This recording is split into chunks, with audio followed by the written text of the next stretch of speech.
The Vel Sorath was dying quietly. That was the worst part, Chief Navigator Ossithin decided, not the shuddering hull. The lights continued to alternate between amber and deep violet. Following patterns that no longer aligned with any emergency protocol she had committed to memory, the worst part was the quiet. The Vel Sorath was a caretaker-class vessel, designed by the Sorathi people over 11 generations to hum. Always hum. The constant, low, bone-settling vibration assured every soul aboard that the ship was alive, attentive, and present. The hum had stopped 4 hours ago. Ossithin stood at the central navigation bloom, a curved wall of living crystal threaded with bioluminescent data, and watched the reading scroll in colors she had never been trained to interpret, because those colors were not supposed to exist in normal operation. Deep red, almost brown, the color of old blood left on stone, her grandmother had once told her. Navigator. The voice came from behind her. Soft, careful. It was Medic Pharaoh Vass, the youngest crew member aboard, his membrane frills pressed flat against his neck, the Sorathi equivalent of someone biting their lip to keep from crying. The secondary pressure chambers in decks 4 through 7 have sealed themselves. The ship's crew is making decisions without us.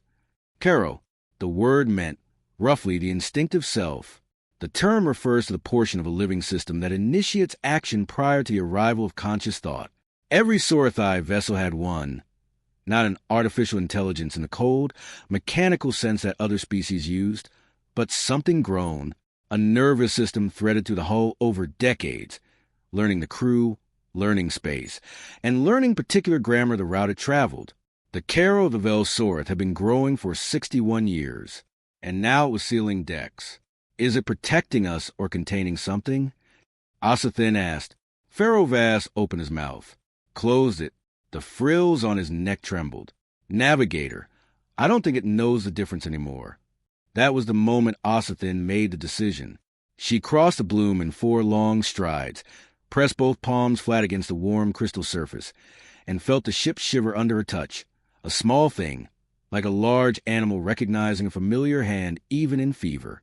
She reached into the deep menu, the one that required physical contact and vocal resonance together, and she opened a channel that no Sorathi captain opened without enormous deliberation. The Deathworlder frequency. It had a different name officially. Interspecies Emergency Broadcast, Tier 1, but every species in the assembled corridor called it the Deathworlder frequency, because there was only one civilization that monitored it without pause, without bureaucratic delay, without committee review. In the 40 years since first contact, one civilization had answered every single Tier 1 signal sent. This was not because they were mandated to do so. The treaty did not mandate them to do so. Simply put, they couldn't help themselves. As far as anyone could tell, Ossithin pressed her resonance frequency into the crystal and spoke in the clipped, universal standard that all corridor species learned in early schooling. This is Chief Navigator Ossithin of the Sorathi caretaker vessel Vel Sorath, which has a registry marked 7 Gold Crescent 9. We are experiencing systemic Caro collapse at coordinates I am now transmitting. We have 61 crew. I am, she paused. The pause was involuntary. Sorathi did not ask for help easily. It was not shame exactly, more like the specific vulnerability of admitting that a living thing you loved was beyond your ability to save. I am requesting assistance. She released the crystal. The room went quiet. Then, 11 seconds later, 11 seconds, which Pharaoh Vass would later describe to his children as the longest 11 seconds of his life, a voice came back. Not a committee voice, not a recorded acknowledgement. A single human voice, unhurried, carrying particular texture of someone who had just been pulled from sleep but was already fully present. Vel Sorath. This is Commander Dar Reyes of the human Dreadnought Amaranth Fault. We have your coordinates. We have your signal. We are already moving. Talk to me. What does a Caro collapse look like on the inside? Ossithin felt something shift in her chest. Not relief. Not yet. The recognition that the person on the other end of the signal had asked exactly the right question is a smaller and more precise measure. What do you need? I am not available for the protocol review, but describe it to me. I want to understand it as you experience it. It looks, she said slowly, like the ship is forgetting who we are. A brief silence. Then, okay, We'll be there in 6 hours. Keep talking to it. Talking to the ship? You said it knows the crew. It's in crisis. That means it's running on instinct, memory, and pattern. Talk to it. Remind it of patterns, routines, and anything repeated and familiar. Can you do that? Ossithin looked at Ferovas. His frills had lifted slightly. Just slightly. Yes, she said. We can do that. Good. Reyes is out. The channel hummed with a carrier wave. Still open. Still listening. The Vel Sorath groaned somewhere deep in its belly, a sound like old wooden wind, and Ossithin pressed her palm back against the crystal and began quietly to talk. 6 hours was an optimistic estimate. Commander Dar Reyes said it because Ossithin needed to hear it. And Reyes had learned through years of this kind of work that in a crisis, your intention matters more than the truth of an ETA. We are coming, which is more important than being there at precisely this time. The real number was 4 hours and 50 minutes, because the Amaranth Fault had already been in a high-burn transit corridor when the signal arrived, and because Reyes's helmsman, Petty Officer Renault, had immediately begun calculating intercept vectors before Reyes had finished her first sentence to the Vel Sorath. J1 had a tendency to act without prompting. Reyes had stopped trying to correct it years ago. The Amaranth Fault was not, by most definitions, a beautiful ship. It was a Meridian-class dreadnought, built wide, built heavy, built with a particular human philosophy that a vessel moving through deep space should be able to survive things it was not specifically designed to survive. Its hull was layered, not in the elegant, grown crystal way of the Sorathi, not in the precision lattice way of the Veth engineers of the galactic south, but in the blunt, almost geological way that human engineers favored. Here is a wall. Behind it, another wall. Behind that, material that will absorb what the walls cannot stop. Aliens who toured the Amaranth Fault for the first time often went quiet in a specific way. Not intimidated exactly, but recalibrating. The ship felt, they said, like it had opinions. Reyes thought that was the nicest thing anyone had ever said about her vessel. She stood now at the mission briefing table with her senior crew. 6 humans and 1 Veth exchange officer named Crystalline Persistence, who had been aboard for 8 months and had developed a deep personal investment in understanding why humans did what they did. Crystalline Persistence was taking notes. She always took notes. Sorathi Caro collapse, Reyes said, pulling the technical summary she compiled during her sleep period onto the main screen. What do we know? Rare, said Dr. Emikin Wosu, the ship systems analyst, a tall man with reading glasses perched at the end of his nose even in 0G, which everyone had agreed to stop asking about. The Caro is grown tissue. It's more like a brain than a computer.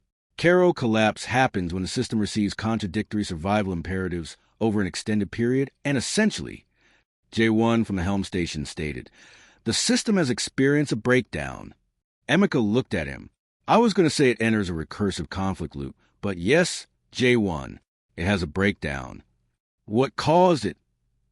Asked Chief Engineer Roberta Salinas, already pulling up the Vel Sorath's transmitted telemetry on her secondary screen. We don't know yet, Reyes said. We won't know until we're close enough for a deep scan. What we do know is that the ship is making autonomous decisions, sealing decks, rerouting resources, and those decisions may or may not be coherent. The crew is intact and in the forward sections, which suggests the Caro is still prioritizing them. But that could change. How do we help a biological ship brain that's having a breakdown? J1 asked, do we bring medication? Do we talk it down? Crystalline Persistence looked up from her notes. Her species communicated through bioluminescent skin patterns, but she had become very precise with spoken language over 8 months. Sorathi tradition holds that a ship's Caro can be reoriented through harmonic repetition, she said. A specific pattern of sounds and vibrations essentially reminds a ship of its essence, she explained. They call it a SYMJHY. It means approximately, I am still here, do you know me? The table was quiet. That's beautiful, said Jawan. It is also something that a Sorathi crew would typically perform, Crystalline Persistence continued. The question is whether the Caro will accept it from non-Sorathi sources. There is no precedent. Reyes picked up her coffee, cold, she hadn't noticed, and drank it anyway. There's no precedent for many things we do, she said. Emeka, I want you on the Caro system the moment we're in range. Roberta, could you please familiarize yourself with the Vel Sorath's architecture to ensure those sealed decks don't become permanent? J1, we have already adjusted our course for the minimum disruption approach vector, he stated. I don't want our engines adding stress to their hull harmonics. Reyes looked at him. I was going to say get some sleep. I'll sleep after. She almost argued. She let it go. One more thing, she said, and the table heard something in her voice shift, not colder, but more specific, more weighted. The Vel Sorath has 61 crew. Some of them are going to be frightened in ways we don't fully understand, because the issue isn't just a ship malfunctioning. It's a ship they have a relationship with. It's sick. Keep that in mind when you're working. We're not just fixing hardware. Crystalline Persistence's skin flickered. A brief warm gold that she had learned was a human color for agreement. We're attending to something living, she said softly. Yes, Reyes said. Exactly that. The Vel Sorath remembered the voyage to the Kresh Nebula. Ossithin knew the truth because when she pressed her palms, the crystal bloomed and spoke. Following Reyes' instruction, talking, just talking. The ship responded, not in words. The Caro did not use words. It responded in the way a body responds to familiar touch. Small adjustments, micro-releases of pressure, and a temperature shift in the walls around her that moved from the cold blue of crisis towards something barely, tentatively warmer. She talked about the Kresh Nebula voyage because it was the first mission she had served on this ship 12 years ago, as a junior navigation assistant barely old enough to hold her own membrane frills steady. Membrane frills are the delicate, flexible structures that some species use for navigation and communication. The Vel Sorath had carried a science team to the outer edge of the nebula to document a rare atmospheric event, a thing the Sorathi called Velasan, the long breath, when a nebula exhaled a wave of ionized particles across a span of several hundred kilometers. The whole crew had watched it from the observation decks. The Caro had, in its way, watched too. Ossithin remembered how the ship's hum had changed during the Velasan, dropping in frequency, almost as if the vessel was breathing with a nebula. She hadn't understood it then. Later she had come to believe that the Caro perceived beauty differently. Not visually or emotionally like Sorathi, but through pattern recognition that triggered a kind of resonant pleasure. Beautiful things were things that rhyme with the deep structures of space, and the Caro was always listening for that rhyme. She told the ship all of this. The wall beside her navigation bloom pulsed once, soft amber. Gone immediately, but it had been there. Pharaoh Vass, standing watch near the door, exhaled slowly. It heard you. It hears all of us, Ossithin said. It always has. It's just that the thread has been lost. It knows we're here, but it can't quite connect the knowing to the caring. Is that what collapse looks like? From inside of the Caro, I mean? She thought about it. I think it's like waking in a place you know perfectly well, and, for one terrible moment, not knowing why you're there. It's as if you don't know your identity in relation to your current location. And in that moment, she pressed her palm flat again, feeling the faint warmth of the crystal. In that moment, everything the body does is automatic, reflex, fear response, not thought. Then we keep reminding it. Pharaoh Vass said simply, down the corridor. She could hear it. The rest of the crew, following the instruction that she had passed through every section still accessible. Talk to the ship. Tell it something true. Please share something it is already aware of. She could hear Engineer Yosahan recounting, in his rough dock district accent, the story of how he'd fixed the tertiary pressure line 3 years ago using a method that the ship had apparently found alarming enough to send a cascade of alerts, and how he had spoken sternly to the alerts until they stopped. Because we had an understanding, you and I.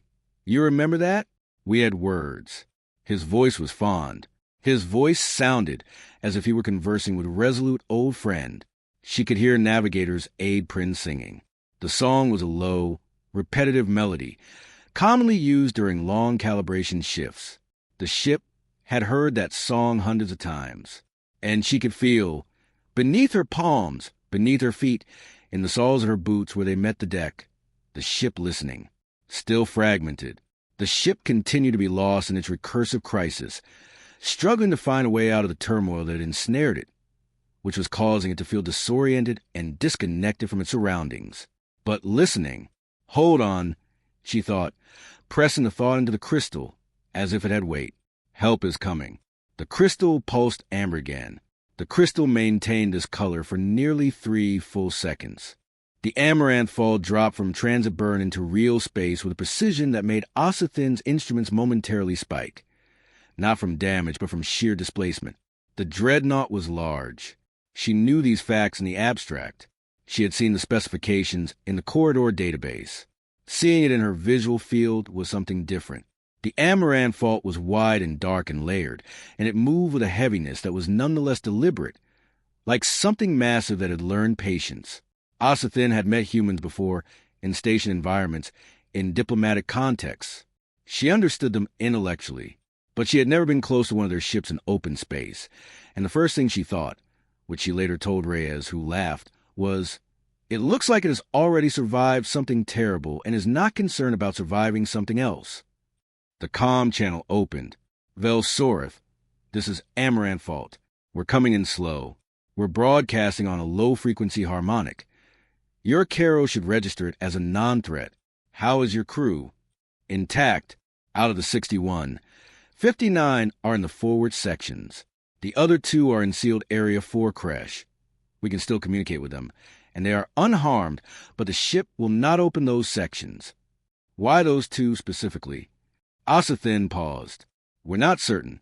Our current theory is that the Caro is protecting them from something it perceives as a threat in the forward sections, which would mean it has a threat and the safe zone inverted." "Or," said Reyes' voice, and there was a quality to it, not correcting, but opening up space for another possibility. It separated them because they were the most distressed, and it's tried to give them quiet. Silence on both ends. Pharaoh Vass looked at Osathin. "Our medic Pharaoh Vass has been concerned about that theory." Osathin said carefully, "We couldn't determine if it was comforting or alarming." "Could be both," Reyes said. "Who are the 2 crew members?" "Senior historian Pelon and engineer's apprentice Yaniso are present. She is young. This is her first deep space posting." "Okay," Reyes said. "We'll keep that in mind. We're going to hold position at 2 kilometers and deploy a soft dock to your port airlock, the one that is still in your accessible section. I'd like to come aboard with a small team. The team will consist of 2 humans and 1 member of our crew who has studied the architecture of Sorathi vessels. I want to see what the Caro shows me directly. You want to come aboard personally?" "I find it's better," Reyes said simply. "Data tells me what's happening. Being in a place tells me how it feels to be there. Those are different things." Osathin considered this. Then, "Commander Reyes the Caro, it may respond to you in ways I cannot predict. It may perceive you as a threat, an unknown, which is nearly the same thing in its current state." "Then we'll introduce ourselves slowly," Reyes said. "You would treat it like any frightened living thing." She expected competence. Reyes arrived with it. That was clear from the first minute. From the way the commander moved through the Vel Sorath's corridors with a specific kind of attention that was neither tense nor casual, but genuinely interested. Her gaze moving across the walls and the crystal conduits and the amber-brown warning pulses with the expression of someone reading a language they were in the process of learning. She expected the engineer, Roberta Salinas, a compact woman with callous hands who immediately crouched beside every junction panel she passed and looked at the back of it, not the face, with penlight in her teeth. Osathin understood this person completely. Every ship had one. She did not expect a 3rd member of the team, who was a unique and unexpected addition that brought a different dynamic to their mission, as her unconventional approach and ability to interpret the environment in a fluid manner enhanced their strategic planning. Crystalline persistence was unlike any being Osathin had encountered. The Veth were known to the Sorathi, a diplomatic, pattern-oriented species, but this specific individual moved through the Vel Sorath as though she were reading music. Her skin shifted in slow, soft patterns, and when she stopped beside the navigation bloom and pressed a single 3-fingered hand against the crystal without asking, which Osathin nearly protested, the bloom pulsed. Not amber, not the warning brown. Gold. Crystalline persistence turned. "It recognized a gesture," she said quietly. "I used a Veth resonance acknowledgement, which is a method of confirming a signal or gesture in communication. It's close enough to Sorathiab SY MJHY that the Karo parsed it as a greeting. Osathin stared at her. You've studied the Karo language? I've been studying it since we received your signal, Crystalline Persistence said. 4 hours and 50 minutes is sufficient for basic structural analysis if you don't sleep. Reyes was looking at her with an expression that Osathin later learned to identify as, "This is exactly why she's on my crew." But what happened next was completely unexpected for Osathin, especially from a human commander in the middle of a crisis. Reyes stopped walking. She was standing in the central corridor of Deck 2, the one that ran the length of the ship's primary spine, and she stopped, and she looked up at the ceiling, the living ceiling, threaded with Karo tissue, and she said, "Not into a communicator, not for the record, just into the air of the ship. You've been holding these people together for 4 hours by yourself. That's a long time to be scared and alone. We're here now. You don't have to do this alone." The corridor went very still, and then, slow and deep and unmistakable, the Vel Sorath hummed. Not fully. It was not the robust, continuous hum of a ship in good health. A fragment of it, a thread. It resembles a voice that has been silent for an extended period, struggling to find the right words to express itself. Pharaoh Vast made a sound that, in humans, would have been a choke breath. Osathin did not move. She was afraid that if she moved, the moment would stop. Reyes looked over at her, and her expression was not triumphant.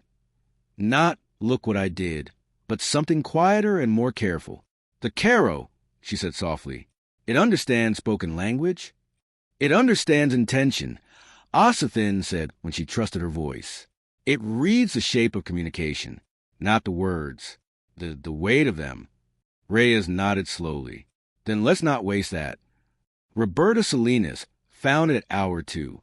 She had been working her way through the sealed deck junctions, not trying to force them. She had specifically told her team, "Do not force anything on this ship. I will know if you forced it, and I will be very disappointed, but instead, I will map the logic of the sealing sequence." She determined which decks in which order were triggered by which inputs. The pattern she found was not random. "Commander," she said over the team channel, "come look at this." Reyes came. Osathin came. Crystalline Persistence was already there, her skin patterning rapidly, the Veth equivalent of intense focus. On Salinas' portable display, the sealing sequence was laid out as a cascade diagram. Deck 7 was sealed first, then 6, then 5. Subsequently, for seals formed around Pelon and Yaniso, each seal was activated not because of a problem or warning, but by one constant signal, a low-frequency vibration coming from the Vel Sorath's secondary resonance array. The array was responsible for managing long-range harmonic communication. Something was broadcasting at the ship, Salinas said. From outside, before your Karo collapsed, something was transmitting directly at your resonance array on a frequency close enough to Karo's wavelength that the system registered it as. "As a voice," Crystalline Persistence said. Her skin had gone a color. Osathin didn't know. Something was speaking to the Karo in a language it almost understood, and the Karo, panicked, Osathin said. The word came out flat and cold. Reyes stated, "We attempted to shield the crew from any potential threats. Sealed the decks inward, put the most vulnerable crew in the most protected space." Osathin's hands were very still. What was broadcasting at us? Salinas pulled up the signal trace. It was still in the array's memory. The Karo had preserved it, which Salinas said she found either intelligent or haunting. She couldn't decide which. The signal was complex. Not random noise. Not a natural phenomenon. Structured. Repeating. The signature was completely unregistered in any corridor database. "We've never seen this signature before," Reyes said quietly. "No," said Salinas. The corridor hummed around them. That thread of recovered sound, the Vel Sorath's fragile returning voice. Osathin listened to it and realized the ship had been trying to tell them this from the beginning. It had not had a breakdown in the clinical sense. It had been frightened. It had reacted to something real. What did it want? Pharaoh Vast asked. He had followed them without being asked. No one had told him to leave. "We don't know," Reyes said. She was still looking at the signal trace on Salinas' screen, and her expression had changed in a way that Ossithin observed carefully. Not fear, not excitement, something between them. The specific expression, she would later understand, of a person who has just seen that the problem they came to solve is a smaller part of a much larger problem that no one has noticed yet. "We need to record everything," Reyes said. "And we need to get your crew to safety before we figure out what this is." "You're not going to investigate immediately?" Ossithin asked. "The 61 of you come first," Reyes said. "The signal will still be there when everyone is safe." It was such a simple statement. Ossithin turned it over in her mind and found, to her quiet surprise, that it was not simple at all. The process of restoring the Caro took everything they had. Not technically. Salinas had, within 40 minutes of understanding the architecture, developed a method of introducing a counterharmonic through the resonance array that would essentially, as she described it, play the Caro back to itself. The array had recorded the ship's own healthy harmonics before the arrival of the external signal. Thekoro's own voice returned to it. What it took was endurance, because the process required someone to maintain physical contact with the crystal bloom throughout, to provide the biological resonance anchor that allowed the harmonic to be received as internal rather than external. Otherwise, the Caro might perceive even its own return voice as another intrusion. Ossithin volunteered. Of course she did. But Salinas's equipment required precise calibration adjustments every 11 minutes, and Crystalline Persistence was the only one who could read the Caro's response patterns in real time. And Rhea stayed because, as she said, and she offered no further explanation, she stayed. So the four of them worked in the corridor outside the navigation bloom for 3 hours and 17 minutes. Ossithin, with her palms on the crystal, speaking whenever the hum faltered, talking about the Kresh Nebula, about long calibration shifts, about the smell of the corridors after the humidity recyclers ran their full cycle, and about the specific quality of starlight to the Sorathi observation port material, which filtered certain frequencies to preserve the membrane frills of the Long Watch crew. Specific things. True things. The Caro had known these truths for 61 years already. SYMJHY. I am still here. Do you know me? Salinas made her adjustments in silence, focused and precise. Crystalline Persistence relayed information in short, clean phrases. Reyes, and this was the thing that Ossithin kept returning to afterward, kept examining the way you examine a stone that turns out to be heavier than it looks. Reyes sat against the corridor wall, and at some point began to hum. The hum wasn't a Sorathi resonance pattern. It was not a harmonic structure found in Veth music. It was a human song, characterized by its structural simplicity, melodic repetition, and short, self-repeating pattern. Ossithin didn't know it. She asked later. Rhea said it was something her grandmother had sung, that she'd had in her head since the day she boarded her first ship and couldn't fully explain why. The Caro, and the action was documented in Salinas's logs, time-stamped, irrefutable, responded to human song. Not dramatically. The response was not dramatic, nor did it follow a narrative pattern, a gradual thing, the amber warning pulses in the corridor walls shifting toward neutral. The temperature is rising 2 degrees. And then, at the 2-hour and 49-minute mark, the sealed junction to Deck 4 Kresh clicked open with sound like a joint releasing, the specific sound of something that has been held tense for a very long time finally, carefully letting go. Through the open junction, Pelon, the senior historian, looking exhausted and dignified in equal measure, and behind him, young Yaniso, her membrane frills still pressed flat but her eyes wide, taking the humans, the Veth, the open corridor, and the amber walls slowly cycling back toward their resting state. She looked at Reyes. Reyes looked back at her, stopped humming. "Hey," Reyes said, "are you okay?" Yaniso considered this question with the thoroughness of someone for whom universal standards were a second language and accuracy mattered. Then she said, "The ship kept the walls warm. The whole time, the walls stayed warm. It was protecting you." Ossithin said softly, "I know," Yaniso said. "I talked to it too."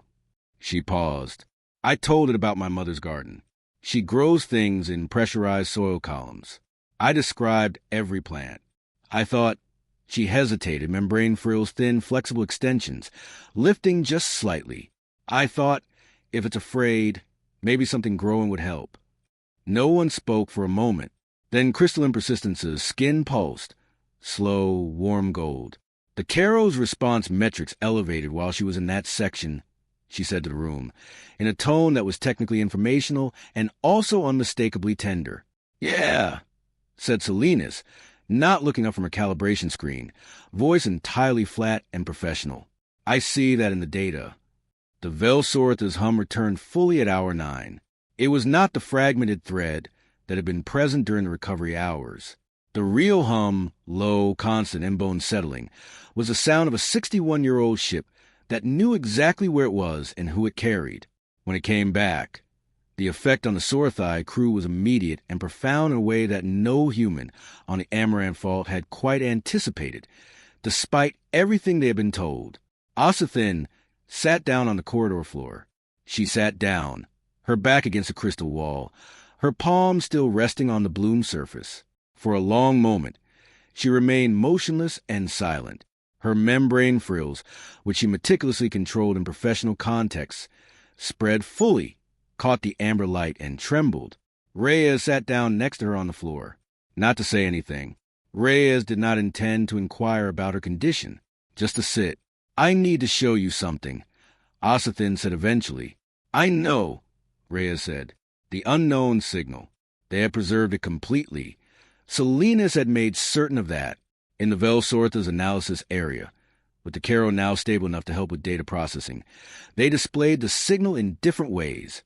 Visually by its frequency, and in the three-dimensional format that Sorathi used for detailed sound analysis. It was, Ossithin said, looking at it clearly for first time, like looking at a word in an alphabet you had never seen. You could tell it was a word. The structure was too intentional to be anything else. The internal repetition was too precise. Whatever had broadcast this had meant it to communicate something, possibly a warning or a message of significance to those who could decipher it.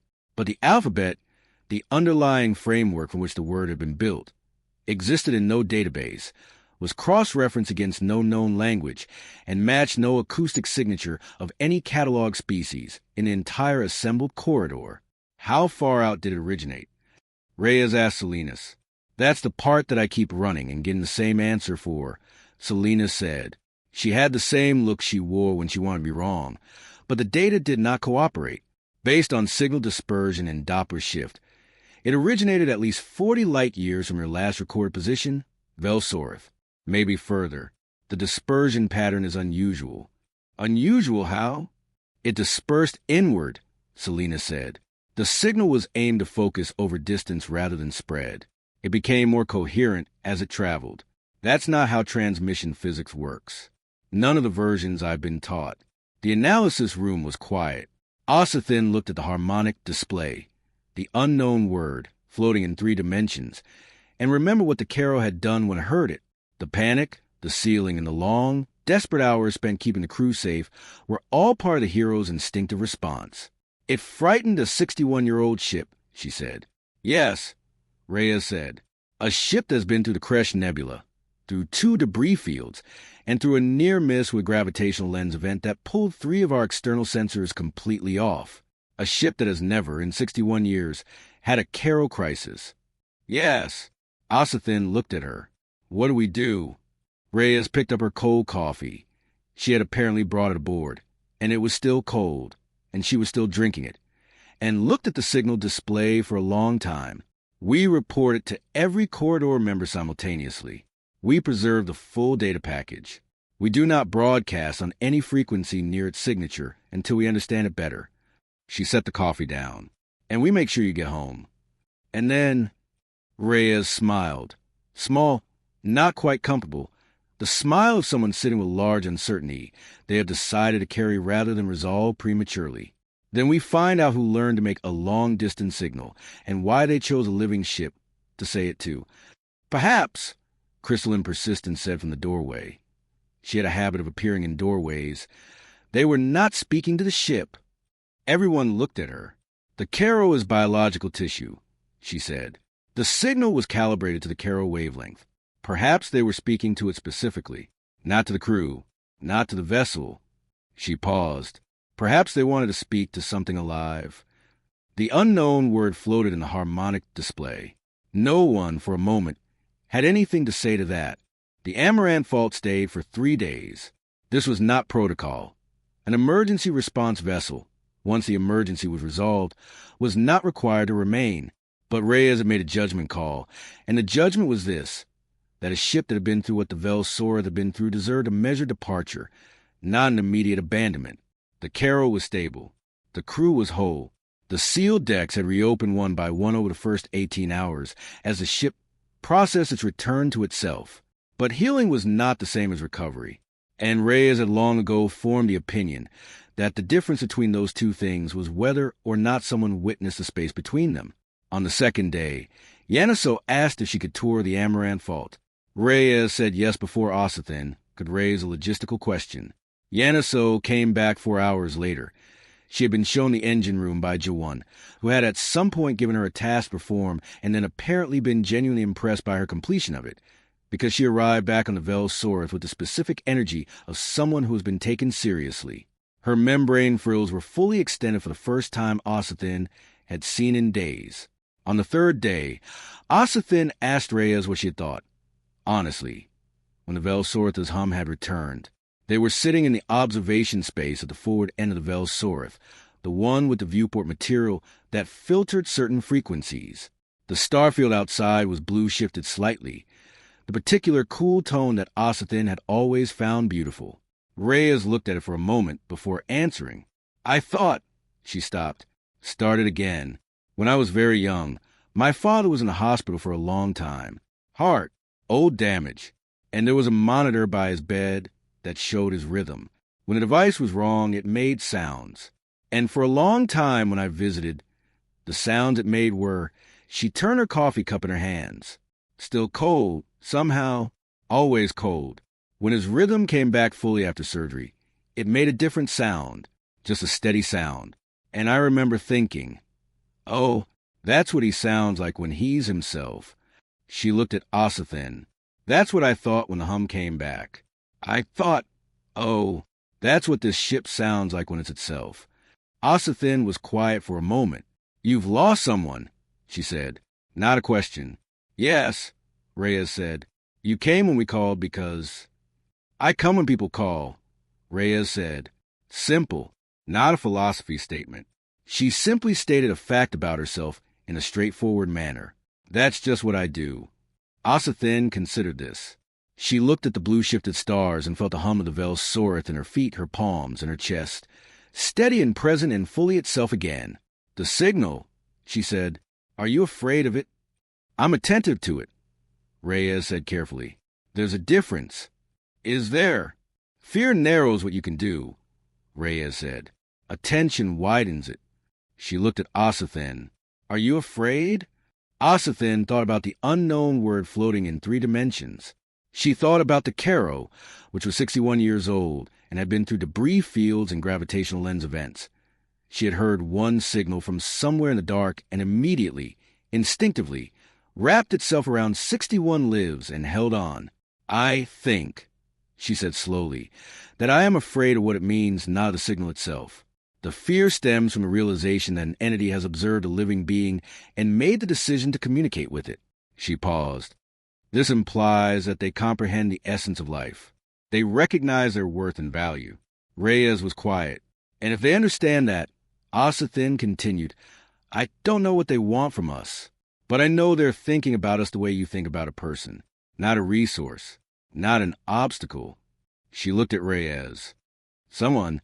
The Amaranth Fault hung outside the viewport, wide and dark and layered, its hull reflecting the blue-shifted light in dull geological planes. It had arrived heavy and deliberate, and it had stayed.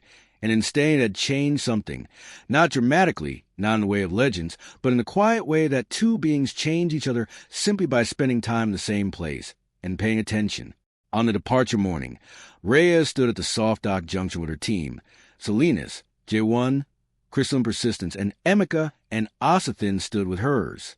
There was a formal farewell protocol in the corridor, involving resonance acknowledgement and log gratitude citations. Reyes shook Ossathin's hand instead, a human custom, both palms briefly clasped. Up SY MJHY, Rhea said, "Careful pronunciation, clearly practiced. I am still here. Do you know me?" Ossithin looked at her. This human woman with her cold coffee, and her grandmother's song, and her habit of sitting down next to frightened people on the floor rather than standing over them, and her membrane frills spread without her willing them to. "Yes," she said, "I know you." The Amaranth Fault undocked slowly. Its engines were built in the low, heavy way of a vessel that had been built to last. It turned toward deep space, toward, somewhere in the dark, the direction a signal that had focused itself over 40 light years to speak to something alive. The Vel Sorath hummed. Constant, low, bone-setting, present. "I am still here," it said, in the only language it had ever known. "I am still here, and